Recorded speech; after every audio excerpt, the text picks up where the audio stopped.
Go ahead. You're now live. Oh, Sorry. now I'm live. Madam Director! I'm sorry, I forgot to unmute you. So, as I was saying, hi everybody. This is Francisco with Matanzo Speaks, part of the Frankly I Don't Give a Fork network.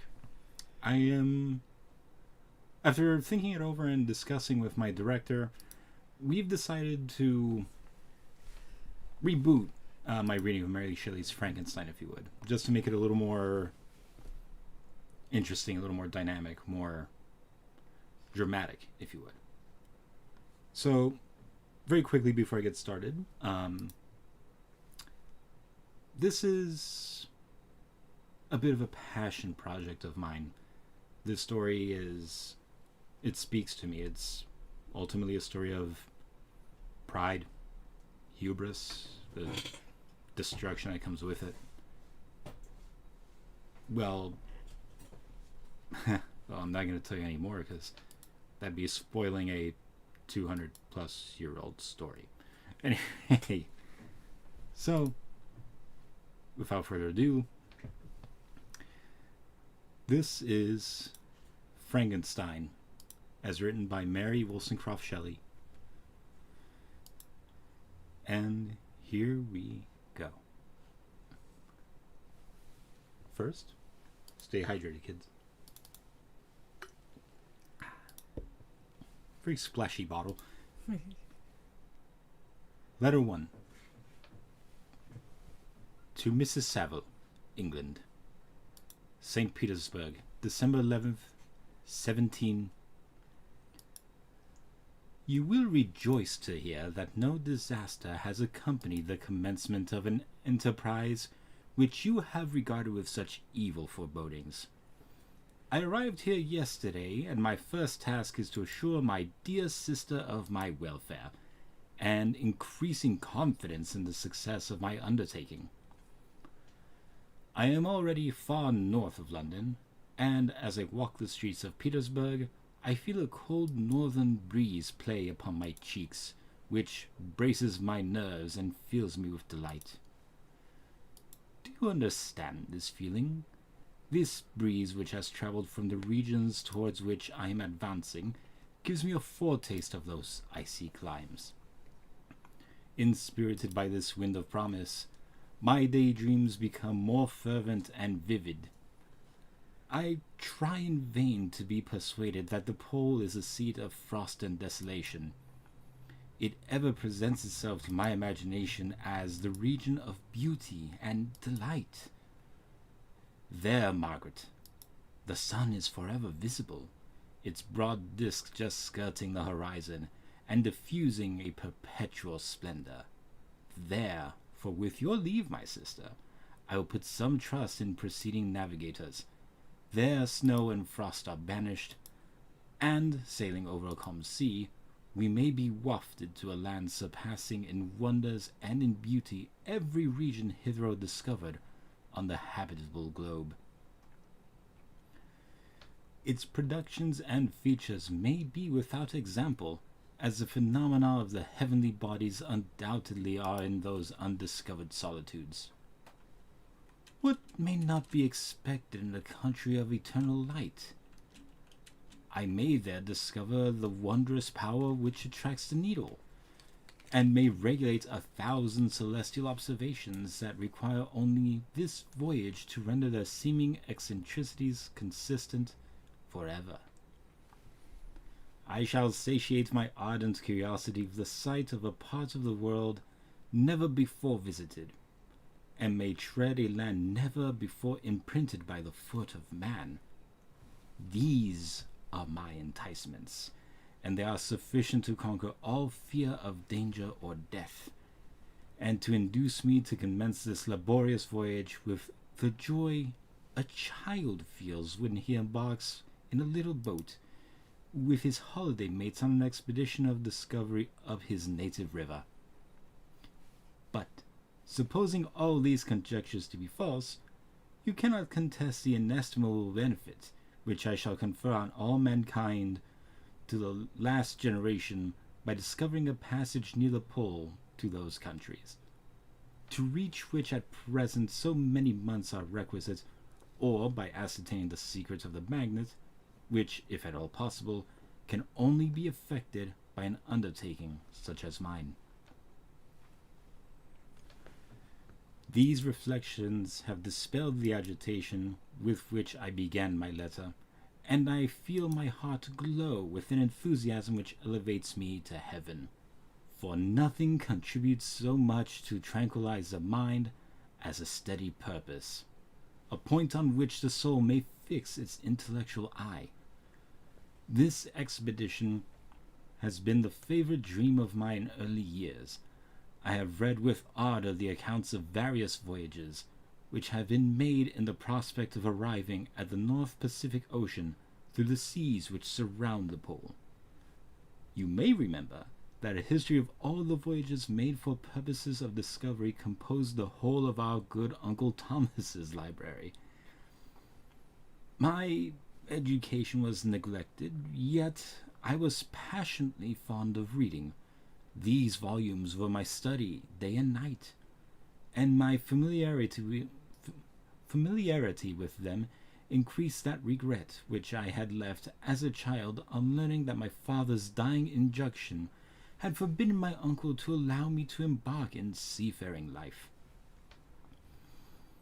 These visions faded when I perused for the first time those poets whose effusions entranced my soul and lifted it to heaven. I also became a poet, and for 1 year lived in a paradise of my own creation.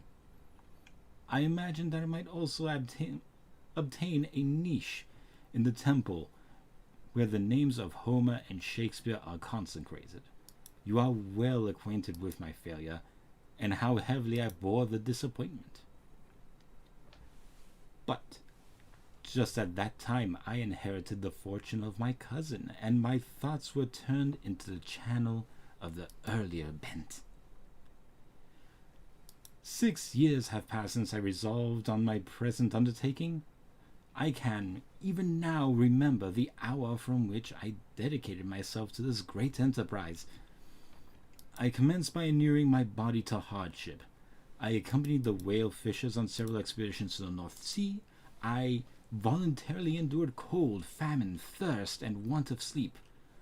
I often worked harder than the common sailors during the day, and devoted my nights to the study of mathematics, the theory of medicine, and those branches of the physical science from which a naval adventurer might derive the greatest practical advantage. Twice I actually hired myself as an undermate in a Greenland whaler, and acquitted myself to admiration. I must own that I felt a little proud when my captain offered me the second dignity in the vessel, and entreated me to remain with the greatest earnestness, so valuable did he consider my services. And now, dear Margaret, do I not deserve to accomplish some great purpose? My life might have been passed in ease and luxury, but I preferred the glory to excitement, the glory to every enticement that wealth placed in my path. Oh, that some encouraging voice would answer in the affirmative. My courage and my resolution is firm, but my hopes fluctuate, and my spirits are often depressed. I am about to proceed on a long and difficult voyage, the emergencies of which will demand all my fortitude. I am required not only to raise the spirits of others, but sometimes to sustain my own when theirs are failing. This is the most favorable period for traveling in Russia. They fly quickly over the snow in their sledges. The motion is pleasant and, in my opinion, far more agreeable than that of an English stagecoach. The cold is not excessive if you are wrapped in furs, a dress which I have already adopted, for there is a great difference between walking the deck and remaining seated motionless for hours, when no exercise prevents the blood from actually freezing in your veins. I have no ambition to lose my life on the post road between St. Petersburg and Archangel. I shall depart for the latter town in a fortnight, or 3 weeks, and my intention is to hire a ship there, which can easily be done by paying the insurance for the owner, and to engage as many sailors as I think necessary among those who are accustomed to the whale fishing. I do not intend to sail until the month of June. And when shall I return? Ah, dear sister, how can I answer this question? If I succeed, many, many months, perhaps years, I will pass before you, and I may meet. If I fail, you will see me again soon, or never. Farewell, my dear, excellent Margaret. Heaven shower down blessings on you, and save me, that I might again testify my gratitude for all your love and kindness. That was a motorcycle. Your affectionate brother, R. Walton.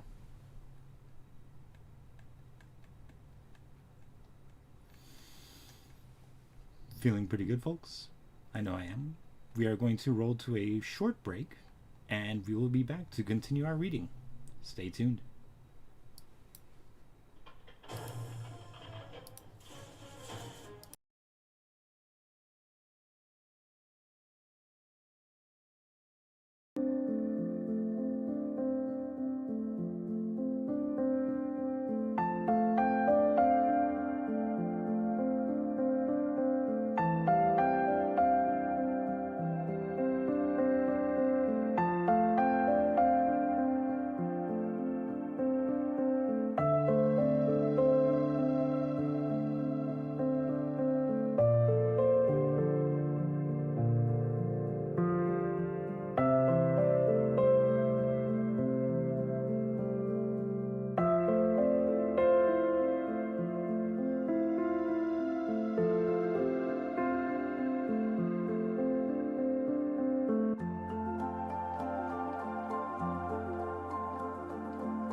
Welcome back, everybody.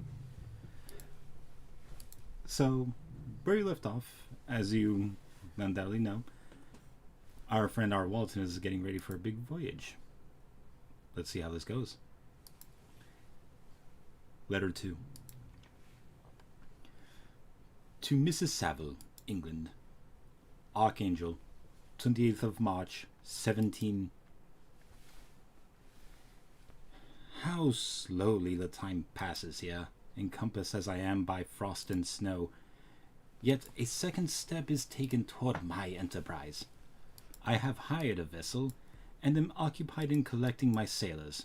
Those whom I have already engaged appear to be men on whom I can depend, and are certainly possessed of dauntless courage. But I have one want which I have never yet been able to satisfy, and the absence of the object of which I now feel as a most severe evil. I have no friend, Margaret. When I am glowing with the enthusiasm of success, there will be none to participate my joy. If I am assailed by disappointment, no one will endeavor to sustain me in dejection. I shall commit my thoughts to paper. It is true, but that it is a poor medium for communication of feeling. I desire the company of a man who could sympathize with me, whose eyes would reply to mine. You may deem me a romantic, my dear sister, but I bitterly feel the want of a friend. I have no one near me. Gentle yet courageous, possessed of a cultivated as well as of a capacious mind, whose tastes are like my own, to approve or amend my plans.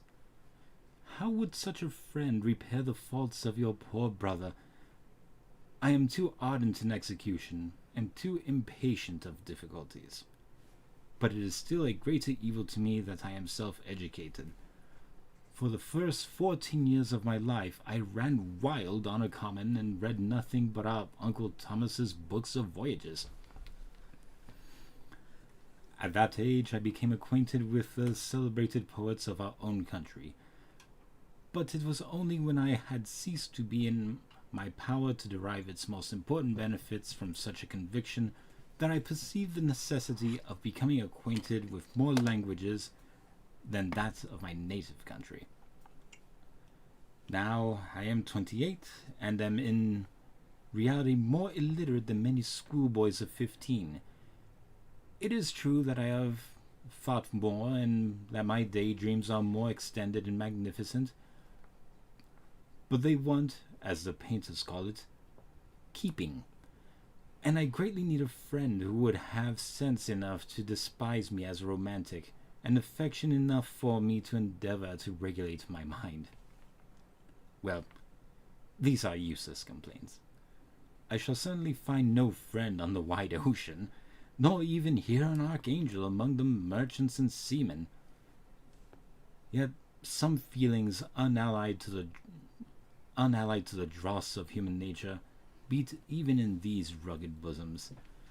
My lieutenant, for instance, is a man of wonderful courage and enterprise. He is badly desirous of glory. He is an Englishman, and in the midst of national and professional prejudices, unsoftened by cultivation, retains some of the noblest endowments of humanity.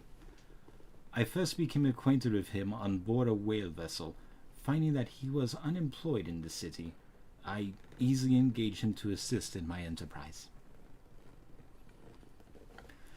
The master is a great person of an excellent disposition, and is remarkable in the ship for his gentleness and the mildness of his discipline. He is indeed of so amiable a nature that he will not hunt, a favorite and almost the only amusement here, because he cannot endure to spill blood. He is, moreover, heroically generous.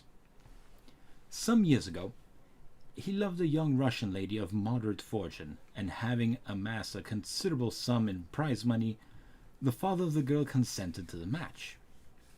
He saw his mistress once before the destined ceremony, but she was bathed in tears, and, throwing herself at his feet, entreated him to spare her, confessing at the same time that she loved another, but that he was poor and that her father would never consent to the union. My generous friend reassured the suppliant, and on being informed of the name of her lover, instantly abandoned his pursuit, and had already bought a farm with his money, on which he had deigned to pass the remainder of his life. But he bestowed the whole on his rival, together with the remains of his prize money to purchase stock, and then himself solicited the young woman's father to consent to her marriage with her lover. But the old man decidedly refused, thinking himself bound in honor to my friend, who, when he found the father inexorable, quitted his country, nor returned until he had heard that his former mistress was married according to her inclinations. What a noble fellow, you will exclaim. He is so, but then he has passed all his life on board a vessel, and has scarcely an idea beyond the rope and the shroud. But do not suppose that because I complain a little, or because I can conceive consolation for my toils, which I may never know, that I am wavering in my resolutions. Those are as fixed as fate, and my voyage is only now delayed until the weather shall permit my embarkation. The winter has been dreadfully severe, but the spring promises well, and it is considered as a remarkably early season, so that perhaps I may sail sooner than I expected. I shall do nothing rashly. You know me sufficiently to confide in my prudence and considerateness whenever the safety of others is committed to my care. I cannot describe to you my sensations on the near prospect of my undertaking. It is impossible to communicate to you a conception of the trembling sensation,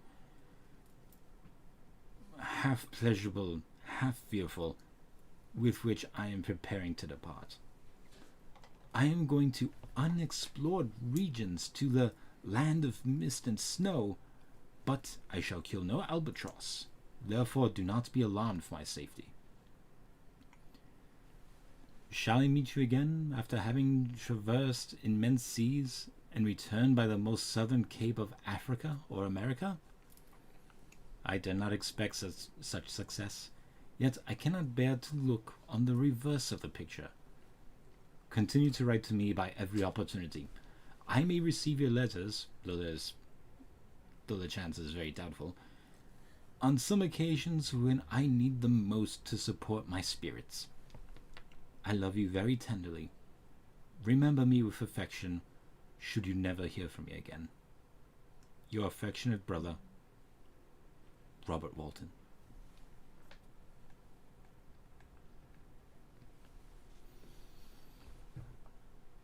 Letter 3. To Mrs. Saville, England, July 7th, 17. My dear sister, I write a few lines in haste to say that I am safe and well advanced on my voyage. This letter will reach England by a merchantman now on its homeward voyage from Archangel. More fortunate than I, who may not see my native land perhaps for many years. I am, however, in good spirits. My men are bold and apparently firm of purpose. Nor do the floating sheets of ice that continually pass us, indicating the dangers of the region towards which we are advancing, appear to dismay them. We have already reached a very high latitude, but it is the height of summer, and although not so warm as in England, the southern gales which blow speedily toward those shores, which I ardently desire to attain, breathe a degree of renovating warmth which I had not expected. No incidents have hitherto befallen us. That would make a figure in a letter. One or two stiff gales and the breaking of a mast are accidents which experienced navigators scarcely remember to record, and I shall be well content if nothing worse happened to us during our voyage. Adieu, my dear Margaret. Be assured, for that my own sake, as well as yours, I will not rashly encounter danger. I will be cool, persevering, and prudent. Remember me. To all my English friends, most affectionately yours, R.W. Did you catch the subtle foreshadowing there? A man recklessly, almost carelessly going into regions unknown of knowledge. I don't know about you all, but I'm sensing some parallels. And, well, as to what happens next, our friend Mr. Walton is going to have a very, very dramatic encounter. And we're going to find out about it next week. I hope you all tune in with me. This is Matanzo Speaks. Frankly, I don't give a fork. Be sure to tune in on Tuesdays for my wonderful wife, Emily. She's off camera. Hello. She'll be making D&D maps because she's a huge nerd like the rest of us. On Thursdays, we will be playing our Legion D&D campaign game. And also coming soon, we have a couple of new programs coming soon. we have... Now, what was MAHA's special? MAHA Monday. MAHA Mondays. It's actually on Wednesdays. I'm kidding. It's not. MAHA Mondays, where Leo, aka MAHA, will be playing, well, usually Minecraft, but various other games, and we'll be live streaming. There might be some guest appearances from myself or other members of the team, but, well, we'll see. And finally, I'm going to announce for the first time a new show coming soon for Friday evenings is what we're looking at. That's what we're looking at. Okay. Most likely for Friday evenings, you will be with me and on the B list, where I will be playing those low budget, cheaply made, and sometimes bad games that tend to fly under the radar. It'll be a fun time. Watch me cringe in frustration or amusement. So, don't forget Daniel's. Screw Daniel! No, I'm kidding. And of course, don't forget to tune in on Sundays. We don't have a start date yet. I was going to say, Madam Director. I'm sorry. You're a good director. Don't be sorry. Be sure to tune in on Sundays for A Sip of Xanaris, which is currently on a brief hiatus, as we are. He just finished reading A Christmas Carol, and soon he'll be. I believe he's picking up Moby Dick. Yeah. I don't envy you, Daniel, if you're watching. So that'll be something you can tune in on Sundays. At 2. At 2 p.m. Thank you. Yes. And let's see, I believe that's all the housekeeping. Mm-hmm. All right. Ladies, gentlemen, people of all genders, have a good afternoon.